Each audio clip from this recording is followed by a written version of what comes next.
নমস্কার বন্ধুরা, আমি আজকে একটা চিকেনের রেসিপি করছি। এটাতে আমি গন্ধরাজ লেবু দিয়ে চিকেন মহারানি করছি। আমি চিকেনটাকে জল দিয়ে ধুয়ে গন্ধরাজ লেবুটাকে একটু নুন দিয়ে মাখিয়ে রেখেছি। তারপরে আমি আদা, কাঁচা লঙ্কা আর রসুন একসাথে বেটে এর মধ্যে মেখে রেখেছি। কড়াতে সাদা তেল দিয়ে 4টে পেঁয়াজ, একটু চারমগজ আর একটু কাজু বাটা একসাথে পেস্ট করে মিক্সিতে আমি এই সাদা তেলে একটু কষাবো। এইখানে 4টে পেঁয়াজ ছিল, 1.5 কিলো মাংস আছে, 150 গ্রাম তেল দিয়েছি।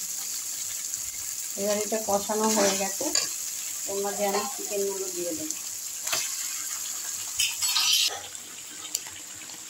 এই পেঁয়াজটা এবার আদা রসুন আর কাঁচা লঙ্কা বাটাটা আবার দিয়ে দিচ্ছি।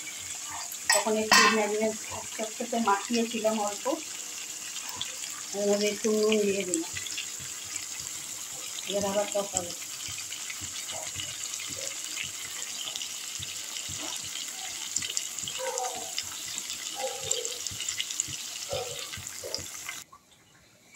আমি এইখানে 1 চামচ জিরে, 1 চামচ মৌরি, 1 চামচ ধনে নেওয়া আছে, আর এখানে 4টে শুকনো লঙ্কা, এই যে গোটা গরম মশলা আর তেজপাতা, এগুলোকে ভেজে নিয়েছি। ভেজে এখন এটাকে বাটবো। চিকেনটা এই যে কষানো হয়ে গেছে, এর মধ্যে আমি একটু চিনি দেব, একটু 100 গ্রামের মতন দই ফেটিয়ে রেখেছি, এটাকে দিব।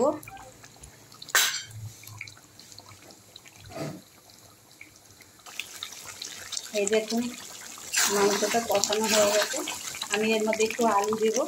আলুটাকে ভাজা করে রেখেছি, কেন আমাদের ঘরে আলু ছাড়া খায় না কেউ, আলু দিতেই হবে। এই জন্য আপনারা আলুটা স্কিপ করে যাবেন, দেবেন না। এগুলো কষানো হয়ে গেছে, এর মধ্যে আমি একটু মিক্সি ধোয়া জল দিয়ে দিচ্ছি, আর আমি এই মশলাটা ভাজা করে যে গুঁড়ো করলাম ওইটাকে এখন একটু দিয়ে দিচ্ছি। এই দেখুন আমার গন্ধরাজ লেবু দিয়ে মহারানি চিকেন, এমনি করে বানিয়ে খাবেন, খুব ভালো লাগে, টেস্টও লাগে।